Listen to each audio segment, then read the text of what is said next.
سورہ زمر کا تعارف، مقام نزول۔ سورہ زمر اس آیت قل یا عبادی الذین اسرفوا علی انفسہم اور اس آیت اللہ نزل احسن الحدیث کے علاوہ مکیہ ہے۔ اس صورت میں 8 رکوع اور 75 یعنی 75 آیتیں ہیں۔ زمر کا معنی ہے کئی گروہ اور کئی جماعتیں، اور اس صورت کی آیت نمبر 71 میں کفار کو گروہ در گروہ جہنم کی طرف ہانکنے، اور آیت نمبر 73 میں اپنے رب عز و جل سے ڈرنے والوں کو گروہ در گروہ جنت کی طرف چلائے جانے کا ذکر ہے۔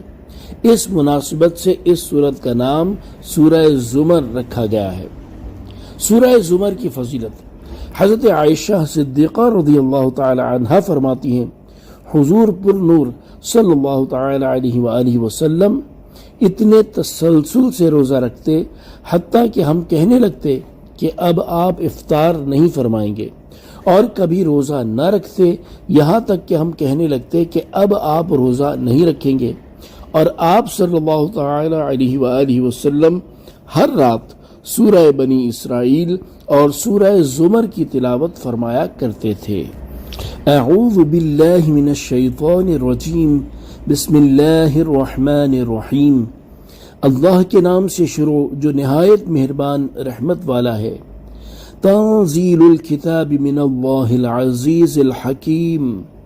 ترجمہ کنز العرفان، کتاب کا نازل فرمانا اس اللہ کی طرف سے ہے جو عزت والا حکمت والا ہے۔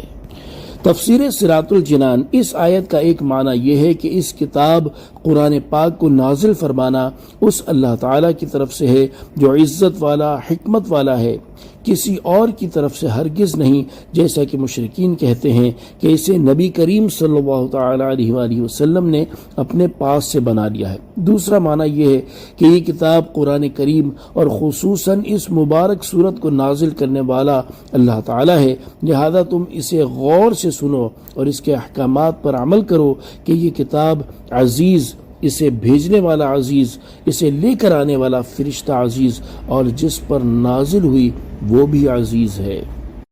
اِنَّا أَنزَلْنَا إِلَيْكَ الْكِتَابَ بِالْحَقِّ فَاعْبُدِ اللَّهَ مُخْلِصًا لَهُ الدِّينَ۔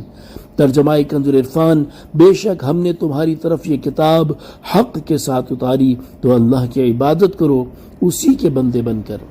تفسیر صراط الجنان، یعنی اے پیارے حبیب صلی اللہ تعالی علیہ وآلہ وسلم، ہم نے آپ کی طرف یہ کتاب اتاری اور اس میں جو کچھ بیان کیا گیا ہے وہ حق ہے، اس میں کوئی شک نہیں، اور وہ حتمی طور پر عمل کے قابل ہے، اور آپ صلی اللہ تعالی علیہ وآلہ وسلم اللہ تعالیٰ کی وحدانیت پر قائم رہتے ہوئے اخلاص کے ساتھ اس کی عبادت کرتے رہیں۔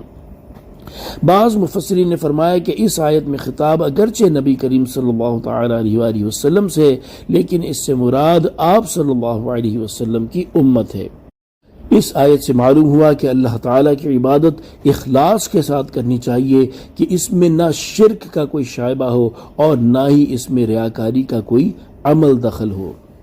صلو علی الحبیب صلی اللہ تعالی علی محمد صلی اللہ تعالی علیہ وآلہ وسلم۔